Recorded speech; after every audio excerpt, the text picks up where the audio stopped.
So apparently Auburn is now down a transfer. And also, is Hugh Freeze actually the portal king? Freezing temperatures are likely for several hours inland and a few hours closer to the coast. Yes. You are Locked On Auburn, your daily podcast on the Auburn Tigers. Part of the Locked On Podcast Network, your team every day. Yes, welcome on into Locked On Auburn, your daily Auburn Tigers podcast. I'm your host, Zac Blackerby, and thank you so much for making Locked On Auburn your first listen every single day. And all the everydayers out there know that it's Wednesday. That means we celebrate War Rapport Wednesday with Mike G of the War Rapport hanging out with us. You did a monologue earlier in the week about Hugh Freeze being the portal king. We'll discuss that in a second. But first things first, it appears, based on multiple reports now, that Auburn is down a member of their transfer portal class, Syrus Dumas, the cornerback from New Mexico State University. It sounds like Auburn is refusing to take his commitment, which is a shame because it really seems like he really wanted to be a part of Auburn, but it's a position where, like, did you really need him? I don't know, but it sounds like there's not room for him from a scholarship point of view. Yeah, it makes you wonder, Zach, where the breakdown in communication was. Because you don't commit willy-nilly unless there was some sort of conversation about bringing this kid on. Sure. From a PR standpoint, it's not a great look, right? Like, you don't want kids out there saying, when this broke, we were like, oh, do we talk about this? And then I started looking, I was like, I don't really see any confirmation here. Let's just wait. Maybe there's something going on. And then all of a sudden, bam, he's not coming. Right. So, you've got to get whatever led to the breakdown and miscommunication where it was like, psych. That's something I think they need to go back and take a look at and just make sure, again, that communication with these kids and these recruits is what it needs to be, Zach, so that you are not having these what could be embarrassing sort of situations for these guys where they think they're coming and they're announcing it to their friends and family, and then all of a sudden it's not a thing. Well, and this happens, right? I mean, I don't think it's going to hurt Auburn in any way. No. Like, I know you mentioned a PR standpoint. Like, it certainly doesn't feel good or look good now because I think we all care about these kids. And, I can't imagine having to tread water in these transfer portal waters. I mean, it's going to be tough, but like, this isn't a story, right? Like, this may be a story throughout the SEC, today it's an and tomorrow. Story.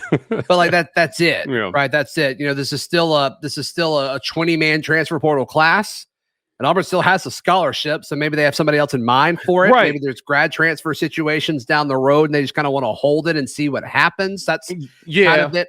But also, like, was it miscommunication, or did somebody just change their mind? I mean, it could have been several different things. That makes me wonder about moves that they are potentially planning as well. That's the other side of this is that, we thought we were going to go this route, but it makes me wonder if something happened and they're like, oh, we have a chance to get two guys in this and we need that scholarship spot. Do we feel better about defensive back? And is there a move that they're trying to make it another position, Zach, that caused that, this was, a byproduct of? And so I'll be watching that the next couple of weeks to see how those dominoes, because if they end up picking up two more guys, right, and then we can look back on this and say, oh, okay, this was strategic, and they prioritized, whatever position they picked up over this defensive back position that they thought they had open for Syrus.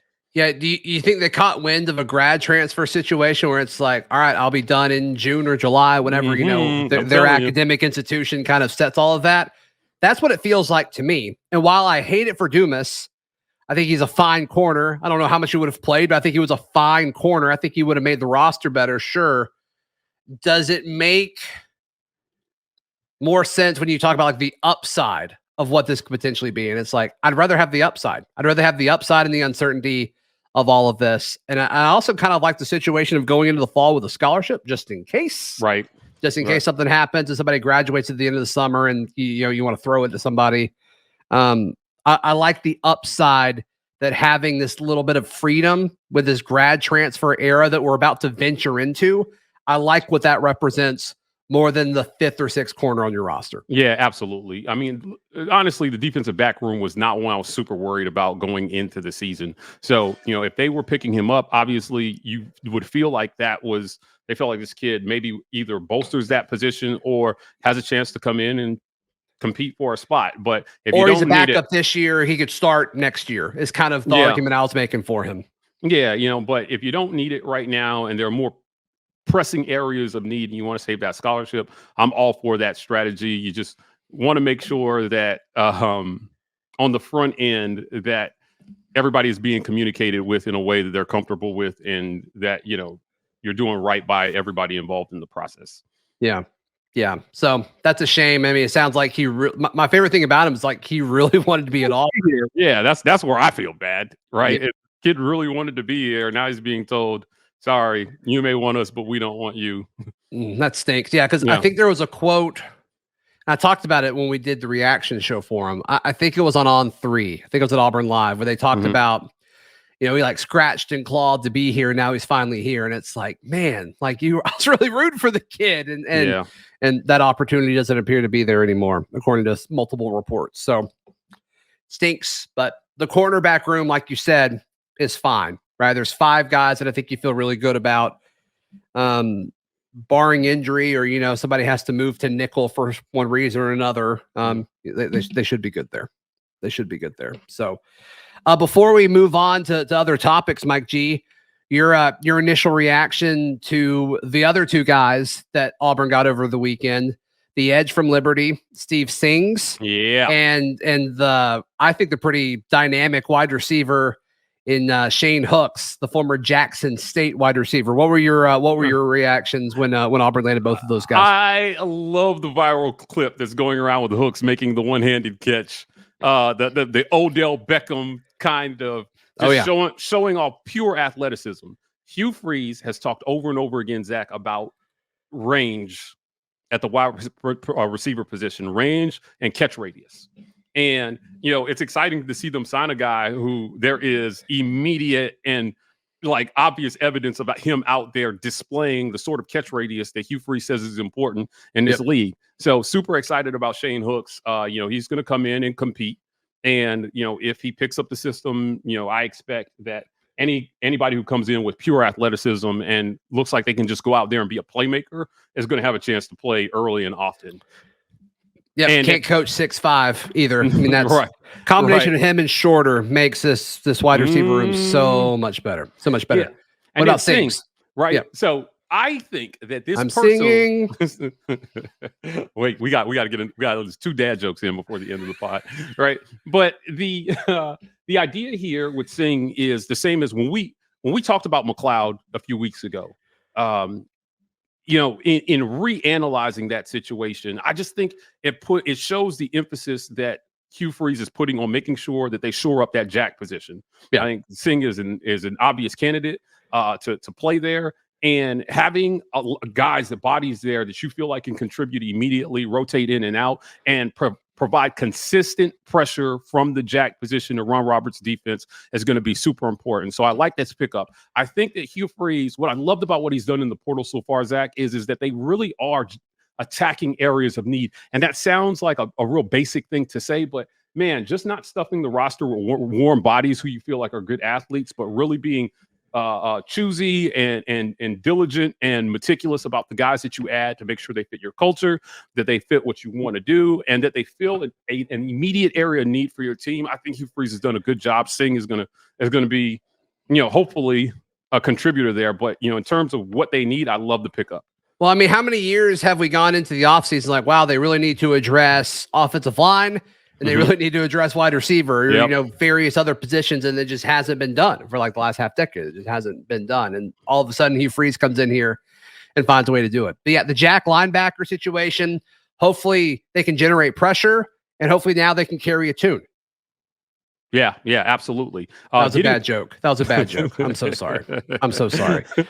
All right, let's continue this topic, but zoom out just a little bit. Is Hugh Freeze the portal king? We discussed that in just a moment, right here on Locked On Auburn. Mike G, a few questions for you. Sure. Do you like it when your clothes fit well? I do. Do you like it when they're comfortable? I do.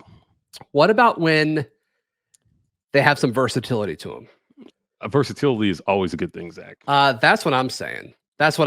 Bird dogs is the place where you need to go to get all of your shorts or pants moving forward. They've got the built-in liner as well. So everything is just more comfortable, if you know what I'm saying. Yeah. And they look good. They feel good. You can wear them to the gym. You can run errands afterwards. You can wear them to church if you wanted to. I mean, anything you want to do with bird dogs, you can do. And also, I think my wife likes me more when I wear them, Mike G. So there's that. I'm just putting that out there. So head over to birddogs.com/lockedoncollege. And when you place your order, you can enter the promo code LOCKEDONCollege, and they'll throw in a free custom Bird Dogs Yeti-style tumbler with every order. Once again, birddogs.com/lockedoncollege. Mike G of the War Rapport hanging out with us today. You did a little bit of a monologue earlier, and this kind of generates some conversation because I guess the origin of it, I think On3 put out a graphic, right? Like, who's the portal king? And they showed 4 coaches, and none of them were Hugh Freeze, right? It was Lane, it was Lincoln Riley, it was Dion. Who was the 4th one? It was Jeff Brom from Louisville, right? It was Mike Norvell. Oh, I'm all off on this. It was Dion, and it was Lincoln Riley, right? And I just Lane Kiffin wasn't on there? No, he was not. Oh, okay. And I thought it was interesting that they put this list out, like, who's the portal king? You have a guy who has a portal class ranked in the top 4, and he's not on it. And I don't get it. And it was like, okay, and this again, no shade to Dion, but hear me out, right? 48 portal pickups for Deion Sanders, Zach. Yeah. 48. If he's a portal king by pure numbers, sure, whatever. But he kicked half of his team off like day one. He comes in and he was like, I'm not going to need most of you guys. And so then you go, I mean, I think he got, didn't Dawson transfer there? I think that's right. Yeah, Javaris Dawson transferred there. I mean, guys who couldn't cut Khaki there went there. I guess he's got Louis, right? Because he said the people coming, they've got Louis, which is cool. Good for him. Yeah. But yeah, I mean, if the whole argument is who has the most, then it's not an argument. It's like that, there's nothing to debate. It's like so-and-so has added the most transfers. I think there's an element of the Portal King discussion that isn't talked about enough. And I think it's retaining guys that you want to keep as well. For sure. And, everybody close to Colorado is going to say, well, everybody who left Colorado, Deion didn't want. And we all know that's crap, right? We all know that that's not true. We all know that that's not true. You can't have that many guys leave. And some people are like, I didn't like his culture. I didn't like his coaching style, whatever it may be. Yeah, I mean, that's not necessarily true. Well, Hugh Freeze has the highest average of 4 stars from the portal of anybody.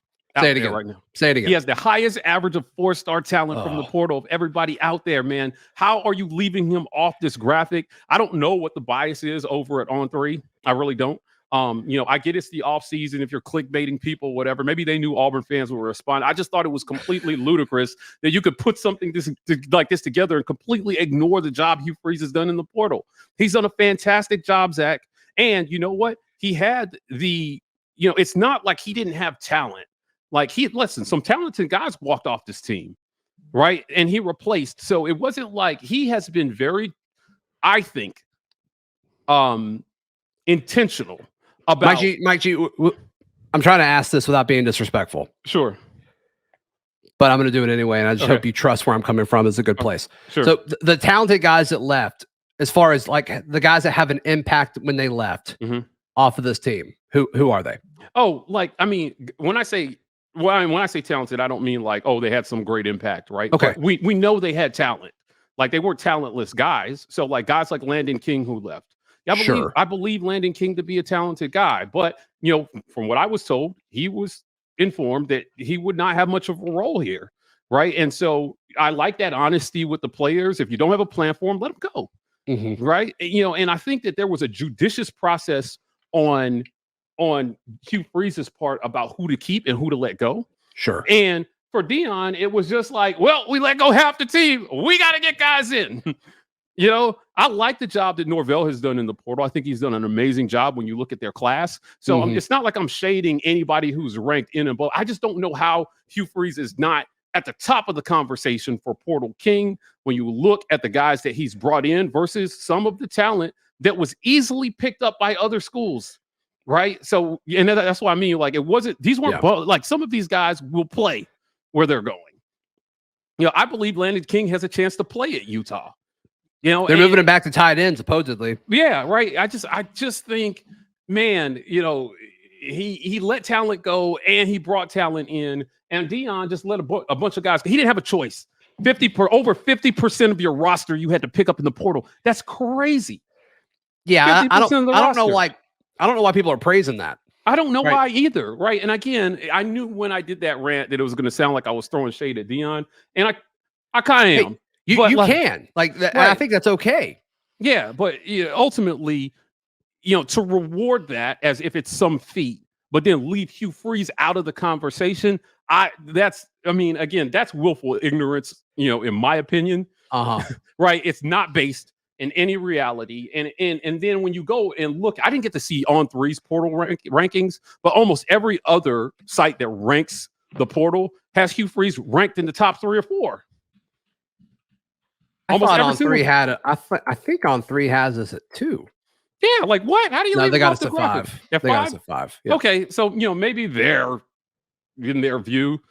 He's not, but it just, to me, it was Brahms was way further. Again, I liked the job he's done at Louisville, but he was much further down the list. I think 247 maybe had him at like 14 or something like that. But putting him on over Hugh Freeze, or saying, praising the job that Deion's doing without a mention of Hugh, to me is a little disrespectful. I'm with you, dude. I'm with you. Do you guys over the War Rapport get a comment every now and then on any of your videos when people are like, we should have gotten Deion over Hugh Freeze? I'm still getting some of those. And it's like, are you kidding me? Like, you look at what Hugh Freeze has done versus what Deion's done, and it's just night and day difference. Did you see the interview that Deion did with Shannon Sharp, where he was like, what am I going to talk to boosters for? Like, Zach, this would have been a whole disaster, right? He essentially said, no, I'm not glad heading boosters. What do I just talk to them for? Spend their time with my kids and blah, blah, blah, right? I was like, oh, you can't coach at any SEC school then, right? Is what you're saying. You can maybe get a job at Vandy, right? So this was, I think, in terms of fit and culture, Auburn got the right guy. I think so too. I don't know how you can look at the last 6 months and say otherwise. Yeah, right. He has worked his tail off, Zach, on the recruiting trail. He's put an emphasis on trying to develop. All my Ole Miss friends have said, hey, listen, your challenge with Hugh Freeze is not going to be development. He knows how to develop players. It's going to be game day stuff. It's going to be game day decisions. It's going to be, sometimes that inexplicable game you lose that you're like, how did we lose that? We should have won that game. And, I think you saw that at Liberty last year. I mean, they would beat Arkansas. Then, I think they lost a few games straight after that. Yeah. Arguable. Maybe he was checked out near the end because he knew he was getting the Auburn job. But to me, I just feel like Deion, the comments again, when people are, we should have got Deion, it's just not, it would have generated a lot of excitement, but ultimately it would have been a disaster, and he would have been in a win or else type of situation, and the money they would have shelled out to get him, right, as well in the SEC, because listen, Colorado got away with paying him like $6 million a year or something like that. He would have had to, I believe he would have had to have made more than that here. Maybe. Right. Maybe. Yeah. And it just wouldn't have been worth the money, the bang for the buck. Like, you pay him that type of money, he needs to go out and contend for the West pretty quickly. And there's going to be, I think, a measured and reasonable amount of patience with Hugh Freeze, understanding that he's got the end of the Gus era and what was Brian Harsin's era to fix. That's right. That's right. And like you said at the end of your video, Hugh Freeze may not be the portal king, but he is a portal prince. Yeah, I think we all could agree with that. He's number 2, right? Like, I'm cool with that. I'm cool with that. All right. There's been some drama about the top 5 SEC stadiums. Let's touch on that in just a moment, right here on Locked On Auburn. I want to encourage you to join the Locked On Auburn Discord. It is free. All you have to do is click the link in the episode description down below. All right, Mike G. There was some drama. Brandon Walker, who's with Barstool. Yeah.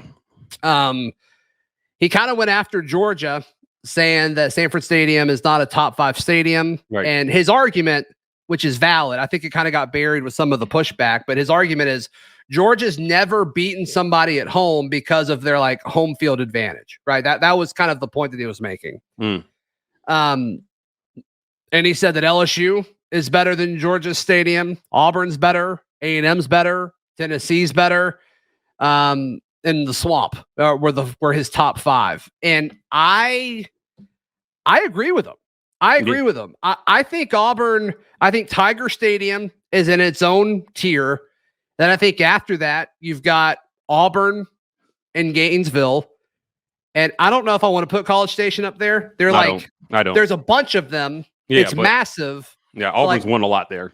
Yeah, I think I put Neyland up there before. Yeah, I was gonna say, like, in my top Tiger. If you have been anywhere in the SEC, you know Death Valley, the real Death Valley, is the hardest place to go play in college football. And at night, forget about it. Right, that is a difficult environment to go win in.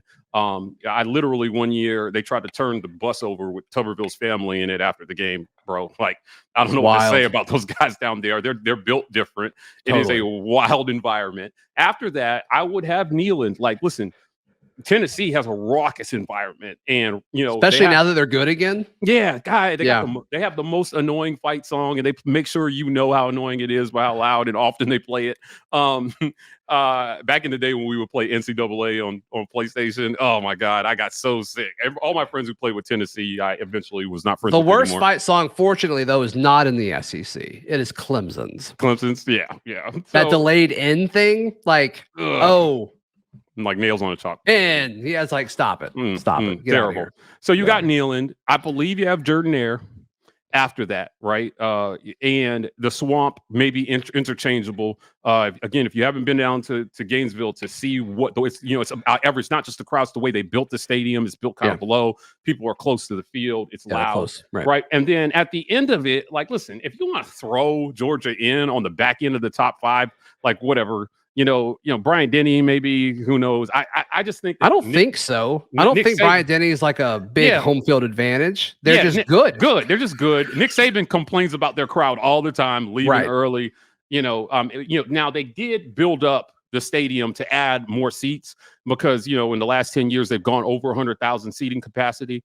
So I think beside Tennessee, they're the only other stadium in the SEC that is 6 figures in terms of capacity.